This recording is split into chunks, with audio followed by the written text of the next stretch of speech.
1811년 쇼니족 추장 테쿰세는 티피카누 전투에서 패배한 후 미국 정부에 저주를 내렸습니다.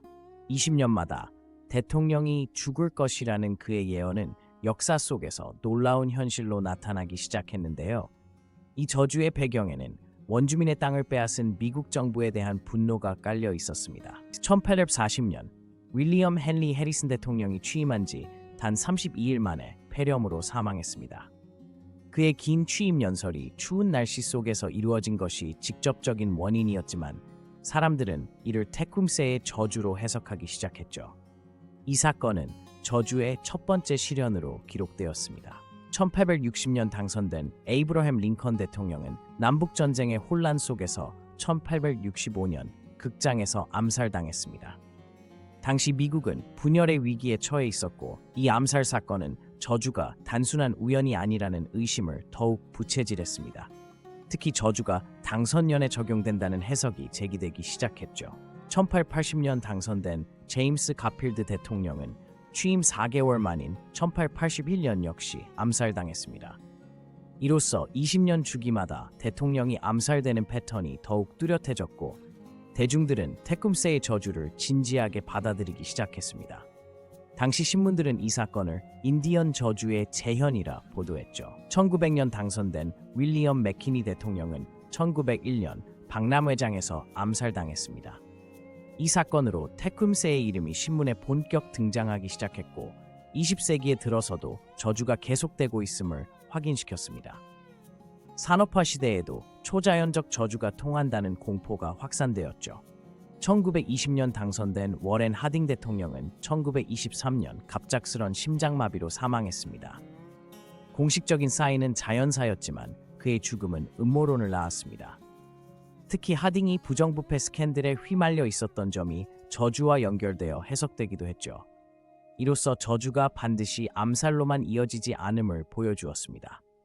1940년 3선에 성공한 프랭클린 D 루즈벨트 대통령은 2차 세계대전이 한창이던 1945년 뇌출혈로 사망했습니다. 전쟁이라는 국가적 위기 속에서 대통령의 갑작스런 죽음은 또다시 저주론을 불러일으켰습니다. 특히 1940년이 아닌 1945년에 사망한 점은 저주의 유연성을 보여주는 사례로 분석되기도 했죠. 1960년 당선된 존 F 케네디 대통령은 1963년 공개적인 장소에서 암살당했습니다. 이 사건은 대중문화의 테쿰세 저주를 각인시키는 결정적 계기가 되었죠. 암살의 정황이 너무나도 극적이어서 많은 미국인들이 이를 더 이상 우연으로 치부할 수 없게 되었습니다. 저주는 이제 도시 전설을 넘어 문화적 현상이 되었습니다. 1980년 당선된 로널드 레이건 대통령은 1981년 암살 시도에서 기적적으로 생존했습니다. 이 사건은 테쿰세의 저주가 끝났음을 암시하는 듯 보였습니다. 그러나 일부는 암살 시도 자체가 저주가 여전히 유효함을 증명한다고 주장했죠.